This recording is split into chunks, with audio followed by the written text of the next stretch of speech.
कहानी की शुरुआत में हमें दिखाया जाता है कि कुछ लोग एलिजाबेथ स्पार्कल नाम का एक स्टार बना रहे हैं। असल में एलिजाबेथ एक बहुत ही खूबसूरत मॉडल है जो एक फिटनेस शो को होस्ट करती है।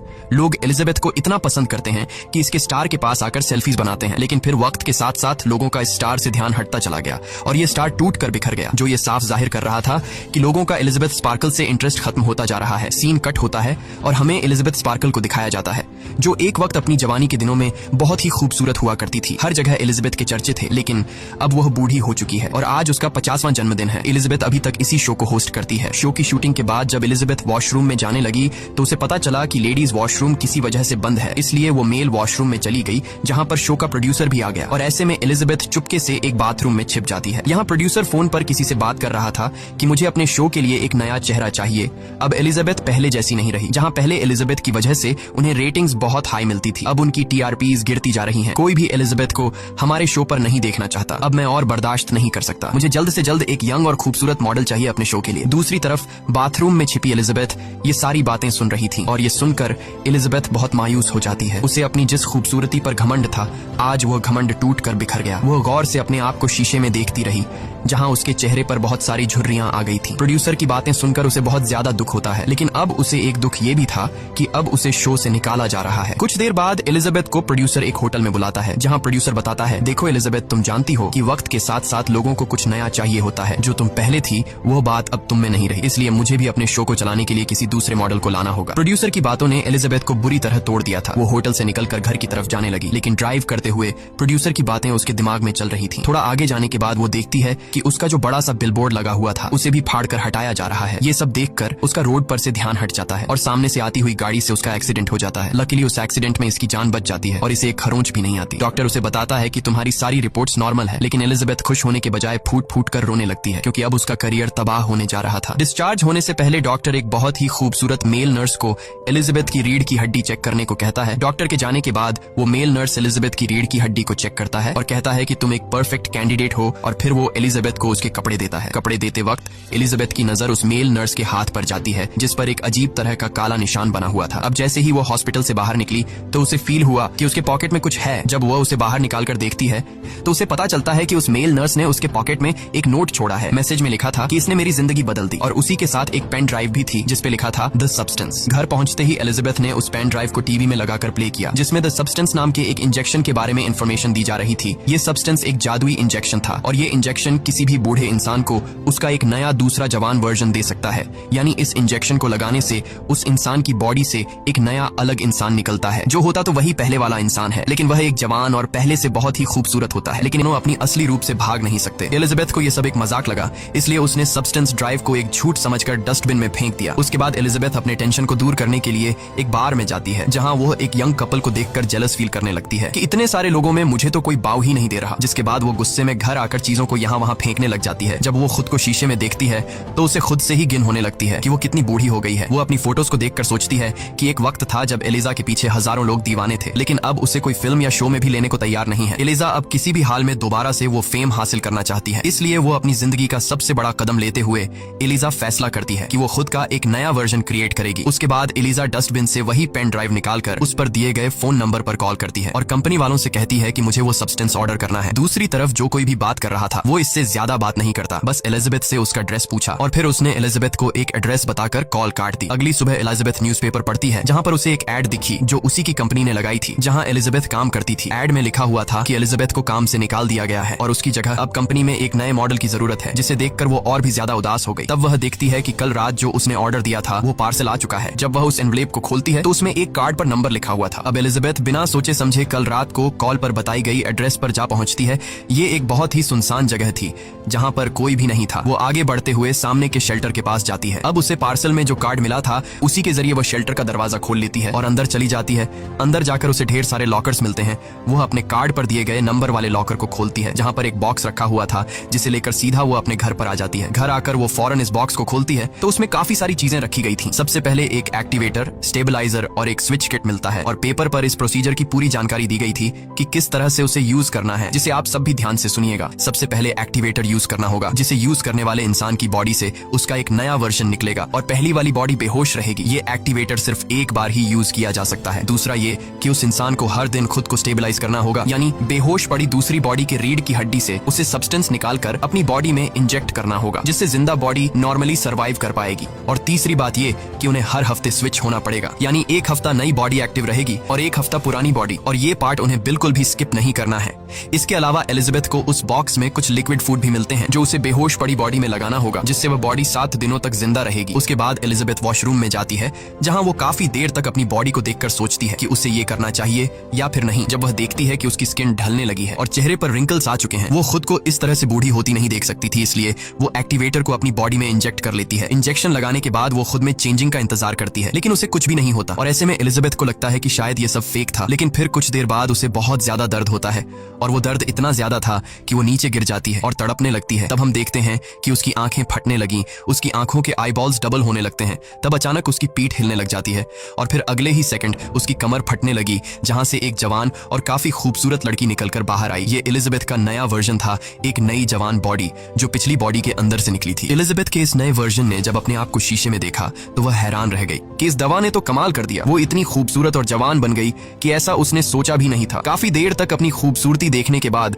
अब वो एलिजाबेथ के पुराने वर्जन यानी पुरानी बॉडी की कमर को सी लेती है, जिसे फाड़कर वो बाहर निकली थी। उसके बाद वो अपनी पुरानी बॉडी को जिंदा रखने के लिए एक फूड बैग उसके साथ अटैच कर देती है, जिसके बाद वो नहाकर खुद को फ्रेश करती है। तभी वो देखती है कि उसके नाक से खून बहने लगा है। ये देखकर वो बहुत परेशान हो गई। तभी उसे याद आया कि उसे तो एक एक्टिवेटर किट भी दी गई थी और उसे बताया गया था कि हर रोज नई बॉडी को यानी जवान बॉडी को एक्टिव रखने के लिए पुरानी बॉडी की रीढ़ की हड्डी से उसे सब्सटेंस निकालकर अपने अंदर इंजेक्ट करना है। इसीलिए अब वो फौरन पुरानी बॉडी की रीढ़ की हड्डी से सब्सटेंस निकालकर खुद में इंजेक्ट करती है, और ये इंजेक्शन लगाने के बाद वो बिल्कुल नॉर्मल हो जाती है। इसके बाद वह तैयार होकर बाहर रोड पर निकल आती है, जहां पर मौजूद सभी लोगों का अट्रैक्शन वह खुद की तरफ खींच लेती है। इस वर्जन की खूबसूरती पहले से कई गुना ज्यादा थी। उसके बाद वो सीधा उस शो के ऑडिशन पर जाती है जहां से उसे निकाल दिया गया था, लेकिन अब एलिजा अपने पुराने लुक में नहीं बल्कि एक नए लुक के साथ थी। वहां एलिजा अपना नाम सू बताती है। सू की खूबसूरती देखकर सभी लोगों की आंखें खुली की खुली रह जाती हैं, और प्रोड्यूसर ने भी सू को देखते ही फौरन सिलेक्ट कर लिया, क्योंकि सू इतनी खूबसूरत थी कि कोई उसे रिजेक्ट नहीं कर सकता था। इंटरव्यू में सिलेक्ट होने के बाद सो को याद आता है कि उसे तो हर हफ्ते अपनी बॉडी चेंज भी करनी है,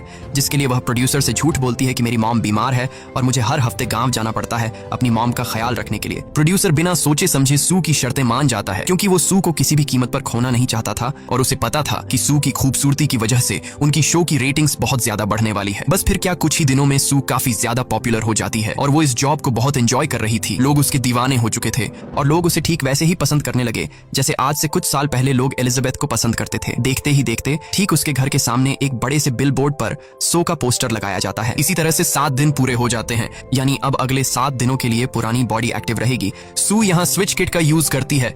जैसे ही उनके ब्लड एक दूसरे के बॉडी में जाती है, हम एलिजा को मूव होते देखते हैं, और अब सू बेहोशी की हालत में चली जाती है। बॉडी शिफ्ट करने के बाद एलिजाबेथ सू की बॉडी के साथ फूड अटैच करती है और फिर अपने शो पर जाती है जहां वो पहले काम करती थी। 7 दिन पूरे हो जाते हैं और एलिजा सू में बदल जाती है, यानी वो अपनी नई बॉडी को एक्टिव कर लेती है। अब इस नई बॉडी ने तो दुनिया के सारे मजे लेने थे। ऐसे में वो कभी घर पे होती तो कभी नहीं होती, इसलिए वो डर जाती है कि कहीं उसकी सच्चाई का राज खुल न जाए। अब सू फैसला करती है कि वो अपने घर की एक दीवार तोड़कर एलिजाबेथ की पुरानी बॉडी को वहां छुपा कर रखेगी। सू की दीवार में हथौड़ा मारने से इतना शोर हो रहा था कि उसका पड़ोसी गुस्से से लाल हो गया, और जब पड़ोसी सू को डांटने के मूड में उसके पास आया तो सू को देखकर उसके गले में सांस अटक गई, क्योंकि सू जो थी इतनी खूबसूरत। वो सू को डांटने के बजाय उल्टा उससे कहने लगा कि अगर मेरी मदद चाहिए हो तो मुझे बुला लेना, मैं पास में ही रहता हूँ। सू उसे थैंक्स कहकर दरवाजा बंद कर देती है और फिर वो अंदर आई और काफी मेहनत के बाद वो एक सीक्रेट रूम बना लेती है, जिसके अंदर उसने एलिजाबेथ की बॉडी छुपा कर रख दी और साथ में एलिजा के सभी फोटोज को भी इस सीक्रेट रूम में रख देती है। सू को अपनी इस नई बॉडी में बहुत मजा आ रहा था और वो खूब एंजॉय करती है। इसी एंजॉय में 7 दिन कैसे गुजर गए उसे पता ही नहीं चलता, और वो भूल जाती है कि आज शिफ्टिंग का दिन है। उसकी पुरानी बॉडी यानी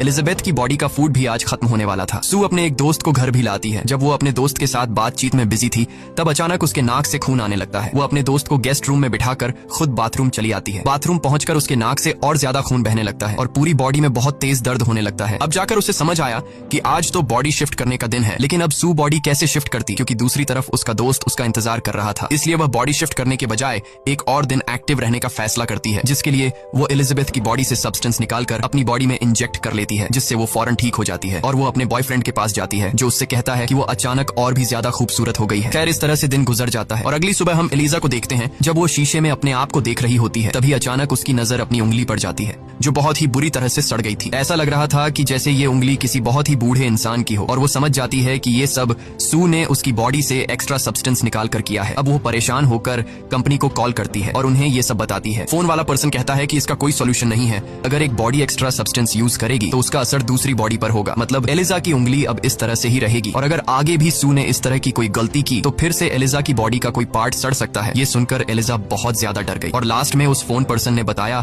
कि तुम दो नहीं बल्कि एक हो, इसलिए एक साथ मिलजुल कर रहो, तब जाकर तुम दोनों अपनी अपनी जिंदगी एंजॉय कर पाओगे। उसके बाद वो पर्सन कॉल काट देता है और एलिजा घर की साफ सफाई करने लगती है। तब उसकी नजर अचानक एलिजा के पोस्टर पर पड़ती है। एलिजा सू की यंग बॉडी को देखकर जेलस फील करती है और वो टीवी बंद कर देती है। घर में बैठे बैठे एलिजा बोर हो रही थी, इसलिए एक रेस्टोरेंट चली आती है जहाँ पर उसे एक बूढ़ा आदमी नजर आया जो एलिजा से अजीबोगरीब बातें करने लगा। तब एलिजा नोट करती है कि उसके हाथ पर बिल्कुल वैसा ही निशान है जैसा हॉस्पिटल में नर्स के हाथ पर उसने देखा था, यानी ये उस नर्स का असली रूप था। अब वो बूढ़ा आदमी एलिजा से कहता है कि हर बार स्विच करने पर तुम्हें लोनली फील होगा और अपने ही वर्जन को देखकर तुम्हें जेलस फील होगा। डर के मारे एलिजा वहाँ से जाने लगती है। तब वह बूढ़ा आदमी चिल्लाकर कहता है कि क्या तुम्हारे नए वर्जन ने तुम्हें खाना शुरू कर दिया है। एलिजा वहाँ से निकलकर घर पहुँच जाती है क्योंकि सू ने सच में उसे खाना शुरू कर दिया था जो उसकी उंगली पर साफ नजर आ रहा था। घर पहुंचकर वह अपने एक पुराने दोस्त को कॉल करती है। एलिजा अपने दोस्त को आज रात डिनर पर चलने के लिए बोलती है और एलिजा का दोस्त डिनर के लिए मान जाता है। एलिजा का ये दोस्त बचपन से एलिजा को पसंद करता है, लेकिन एलिजा उसे कई बार इग्नोर कर चुकी। आज जब एलिजा को कोई पूछने वाला नहीं बचा, अब जाकर वो उसके साथ रिलेशन में रहना चाहती है। शाम को एलिजा तैयार हो जाती है। उसने बहुत ही प्यारे कपड़े पहने और बिल्कुल सू जैसा यानी अपने नए वर्जन जैसा मेकअप किया। अच्छा खासा तैयार होने के बाद जैसे ही वो अपने दोस्त से मिलने के लिए घर से निकलने वाली होती है, तभी उसकी नजर उसके घर के सामने लगे सू के बिलबोर्ड पर पड़ती है। जब उसने खुद को सू के साथ कंपेयर किया तो उसका सारा कॉन्फिडेंस जीरो हो गया, इसलिए गुस्से में वह अपना सारा मेकअप खराब कर देती है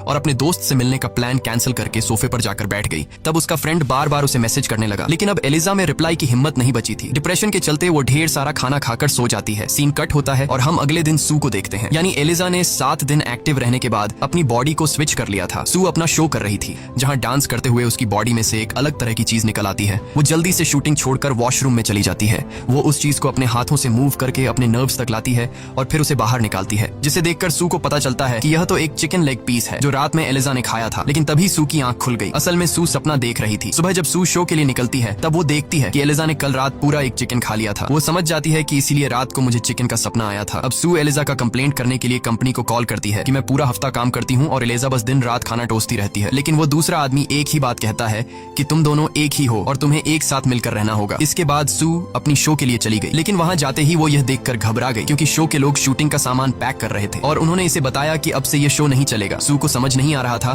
कि ये सब क्या हो रहा है, इसलिए वो घबराकर प्रोड्यूसर के पास गई तो प्रोड्यूसर ने उससे कहा कि तुम अब यहाँ पर काम नहीं करोगी बल्कि तुम हमारे नेटवर्क के सबसे बड़े शो में काम करोगी क्योंकि तुम्हारी वजह से हमारे शो की रेटिंग्स बहुत ज्यादा बढ़ गई हैं। यह सुनकर सू के खुशी के मारे आंसू निकल आते हैं, लेकिन प्रोड्यूसर कहता है कि इसके लिए तुम्हें ट्रेनिंग के लिए किसी भी टाइम बुलाया जा सकता है। सू बिना कुछ सोचे समझे हाँ कर देती है। हालांकि यह शो उस दिन होने वाला था जब उसे अपनी बॉडी स्विच करके पुरानी बॉडी में जाना था। सू इस चीज की परवाह न करते हुए काफी दिन तक अपनी इस नए वर्जन में ही रहती है और इसे एक्टिव करने के लिए एलिजाबेथ यानी अपनी पुरानी बॉडी से स्टेबलाइजर निकालकर अपनी बॉडी में इंजेक्ट करती रहती है, जिसका असर एलिजाबेथ की पुरानी बॉडी पर हो रहा था। अब काफी दिन बाद जब सू ने अपने आप को स्विच किया तो हम देखते हैं इसकी रीढ़ की हड्डी से ज्यादा सीरम निकलने की वजह से इसकी आधी बॉडी बूढ़ी हो चुकी थी। यह देखकर एलिजा को सू पर बहुत ज्यादा गुस्सा आता है। एलिजा जल्दी से कंपनी को कॉल करती है और सू के इस करतूत के बारे में बताती है। कंपनी वाला पर्सन बताता है कि जो हो गया वो हो गया, अब इसे दोबारा ठीक नहीं किया जा सकता, लेकिन हाँ अगर तुम अब भी इसे रोकना चाहती हो तो रोक सकती हो और इसी हालत में तुम अपनी बाकी जिंदगी बिता सकती हो। ये सुनकर एलिजाबेथ उस कॉल पर्सन को मना करती है और फोन रख देती है। इसके बाद एलिजाबेथ को उस शो की तरफ से कॉल आई जो कि ये कॉल सू के लिए था। इसने फौरन दोबारा से अपनी बॉडी को स्विच कर लिया। बॉडी स्विच होने के बाद जब सू ने घर की हालत देखी तो पूरा घर बहुत ही बुरी हालत में था। ये देखकर सू बहुत ज्यादा गुस्सा हो जाती है और वह डिसाइड करती है कि अब वह दोबारा एलिजा के साथ स्विच ही नहीं करेगी। सू एलिजा की बॉडी से एक साथ पूरे 3 महीने का सब्सटेंस निकालकर अपनी बॉडी में इंजेक्ट कर लेती है। इसके बाद 3 महीने के बाद का सीन दिखाया जाता है जहां सू पूरे 3 महीने तक एक बार भी स्विच नहीं करके खूब मजे लेती है और अब न्यू ईयर ईव शो के लिए सिर्फ एक ही दिन बचा था। सू आज अपना एक नया बॉयफ्रेंड घर ले आई थी, तभी अचानक उसकी बॉडी में तकलीफ शुरू हो गई। वो समझ जाती है कि इसकी बॉडी में सब्सटेंस खत्म हो गया है, इसलिए वो सीधे एलिजा की बॉडी से सब्सटेंस निकालने के लिए जाती है। लेकिन आज सीरम निकला ही नहीं बल्कि सीरम की जगह ब्लड निकलने लगा। यह देखकर वो बहुत ज्यादा घबरा गई और उसने कंपनी से कॉल करके पूछा कि एलिजाबेथ की बॉडी से सब्सटेंस नहीं निकल रहा, बताओ अब मुझे क्या करना चाहिए। कंपनी वाला पर्सन उसे बताता है कि अगर बॉडी से सीरम नहीं निकल रहा तो इसका मतलब तुम सारा सीरम यूज कर चुकी हो, अब तुम्हें स्विच होना पड़ेगा, तब जाकर दूसरी बॉडी में सीरम जमा होगा और तुम्हें सीरम बनने का इंतजार करना पड़ेगा। ये सुनकर सू की हालत बहुत ज्यादा खराब होने लगती है और रेंगती हुई जाकर अपनी बॉडी को स्विच कर लेती है और स्विचिंग की ये सारी आवाजें वो लड़का भी कमरे में सुन रहा था। उसे सू की तेज चिल्लाने की आवाजें सुनाई देने लगी, जिसे सुनकर उसे लगा कि सू खतरे में है, इसलिए वह सू की मदद करने वॉशरूम की तरफ आने लगा। लेकिन सही टाइम पर एलिजाबेथ वॉशरूम के दरवाजे को बंद कर लेती है और एलिजा उस लड़के को जाने को कहती है। वो लड़का एलिजा की इतनी डरावनी आवाज सुनकर फौरन वहां से निकल जाता है। हम देखते हैं कि एलिजाबेथ बहुत बहुत ज्यादा बूढ़ी हो चुकी थी और साथ ही साथ इसके सर से बाल भी निकल गए थे। बुढ़ापे की वजह से वह ठीक से चल भी नहीं पा रही थी। एलिजाबेथ अब बहुत ज्यादा घबरा चुकी थी। वो कंपनी में कॉल करती है और कहती है कि मैं यह सब कुछ यहीं पर रोकना चाहती हूँ। कंपनी वाले उसकी बात मान लेते हैं और इसे टर्मिनेटर इंजेक्शन ले जाने को बोलते हैं। इसके बाद एलिजाबेथ अपनी बॉडी को पूरी तरह से ढककर लंगड़ाती हुई टर्मिनेशन किट लेने जाती है। टर्मिनेटर इंजेक्शन घर लाने के बाद वो इसे सू की बॉडी पे लगाने ही वाली थी। तभी उसे कंपनी के मैनेजर की बताई हुई बात याद आ गई। उसने कहा था कि अगर तुमने एक बार टर्मिनेटर इंजेक्ट कर लिया तो फिर जिस बॉडी में इस टाइम तुम हो हमेशा वैसे ही रह जाओगी। ये सोचते ही उसने टर्मिनेटर इंजेक्ट नहीं किया। लेकिन जब इसकी नजर अपनी फोटो पर पड़ी तो एलिजा फोटो में बहुत ही खूबसूरत दिख रही थी और एलिजा ने इस समय अपना हाल देखा तो वो बहुत ज्यादा भयानक हो चुकी थी और इसके पीछे सू का ही हाथ था। इसलिए एलिजा को सू पर दोबारा गुस्सा आया और उसने सू की बॉडी में टर्मिनेटर इंजेक्ट कर लिया। लेकिन अभी उसने आधा ही सीरम इंजेक्ट किया था कि तभी उसे ख्याल आया कि अभी तो इसे बहुत बड़ा शो होस्ट करना है जिसे उसे बहुत बड़ा फेम मिलेगा। इस लालच में उसने आधा सीरम तो इंजेक्ट कर लिया था लेकिन बाकी का सीरम रहने दिया। अब वह सू को उठाने लगी। काफी देर तक इसे जगाने की कोशिशों के बाद जब सू नहीं जागती तो वह बॉडी स्विच करने का सोचती है। लेकिन जब बॉडी स्विच भी नहीं हुई तब एलिजा ने अपनी रीढ़ की हड्डी से एक्टिवेटर निकालकर सू के दिल में इंजेक्ट किया जिसे सू जाग गई। यहाँ हम देखते हैं कि दोनों वर्जन एक दूसरे के सामने जिंदा खड़े हैं। ये देखकर ये दोनों अभी शॉक हो जाते हैं और उन्हें समझ नहीं आता कि यह क्या हो रहा है। तभी सू की नजर टर्मिनेटर इंजेक्शन पर पड़ती है और वो समझ जाती है कि एलिजा इसे मारने की कोशिश कर रही थी। ये देखकर सू बहुत गुस्सा हो जाती है। उसने अपने गुस्से में एलिजाबेथ को इतना मारा कि वो मर गई। एलिजाबेथ को मारने के बाद इसे एहसास हुआ कि उसने बहुत बड़ी गलती कर ली है क्योंकि अब उसे एलिजा के रीढ़ की हड्डी से एक्टिवेटर सब्सटेंस नहीं मिलने वाला था। लेकिन इस समय भी सू को एलिजा से ज्यादा अपने शो की चिंता थी। वो सीधे अपने प्रोग्राम के लिए चली जाती है जहाँ जाते ही लोगों ने बहुत जोश से इसे वेलकम किया। इस समय सू को बहुत अच्छा लग रहा था लेकिन तभी अचानक इसे अपनी बॉडी में कुछ अजीब महसूस होने लगा। वो घबराकर वॉशरूम में गई। उसने जैसे ही मुंह खोला तो इसके 2 दांत टूटकर गिर गए और अब भी वो सोचती है कि क्यों ना मैं घर पर रखे एक्टिवेटर को यूज करके खुद का ही एक नया वर्जन तैयार करूं। इसके बाद वो फौरन घर की तरफ निकल पड़ी। लेकिन जब वो लिफ्ट में थी तभी उसका एक कान कट कर गिर गया। वो बुरी तरह घबरा गई। लेकिन तभी लिफ्ट में आदमी आया। उस आदमी के यहाँ खड़े रहने तक वह अपने आप को बिल्कुल भी घबराया हुआ नहीं दिखाती। उसने बिल्कुल ऐसे एक्टिंग की जैसे इसे कुछ भी नहीं हुआ हो। फिर जल्दी से वो अपने घर गई और एक्टिवेटर को ढूंढ लिया। कंपनी वालों ने शुरू में ही बता दिया था कि इस एक्टिवेटर को एक ही बार यूज किया जा सकता है और यह बात सू को पता थी। लेकिन वो फिर भी इस एक्टिवेटर को अपनी बॉडी में इंजेक्ट कर लेती है। तभी सू को बहुत ज्यादा पेन होने लगा। पहले की तरह उसकी बॉडी कमर से फटने लगी जिसमें से एक अजीब सा वर्जन निकला जो देखने में किसी भयानक क्रीचर जैसा था। ये एलिजा और सू का एक नया वर्जन था जिसके फ्रंट में एलिजा का फेस था और बैक में सू का। एलिजा अभी भी खुद को खूबसूरत समझ रही थी इसलिए वह अपने चेहरे पर खुद की फोटो लगाकर शो में चली गई। जैसे ही वह स्टेज पे माइक के पास पहुंची वहां जाकर इसके मुंह से फोटो गिर गई और सब इसका भयानक चेहरा देखकर डर गए। लोग इसे मॉन्स्टर कहकर दूर भागने लगे। अब यहाँ एक आदमी बेसबॉल के बैट से एलिजा के सिर पर वार करता है जिससे इसका सिर क्रैश हो जाता है और इसकी बॉडी से ब्लड निकलकर पूरे स्टूडियो में फैल जाता है। एलिजा की बॉडी रेंगते हुए सीधे अपने स्टार पर पहुंचती है जहां नीचे बिल्कुल एलिजाबेथ स्पार्कर का स्टार बना हुआ था। इस फिल्म की शॉर्टकट एक्सप्लेनेशन ये है कि हॉलीवुड और बॉलीवुड में फीमेल एक्ट्रेस की तब तक वैल्यू रहती है जब तक वो यंग हो। जैसे जैसे उनकी एज बढ़ती जाती है वैसे वैसे लोग उन्हें इग्नोर करने लगते हैं। इसी के साथ ये कहानी खत्म हो जाती है। अगर आपको यह वीडियो अच्छी लगी हो तो हमारे चैनल को सब्सक्राइब और वीडियो को लाइक जरूर कीजिए।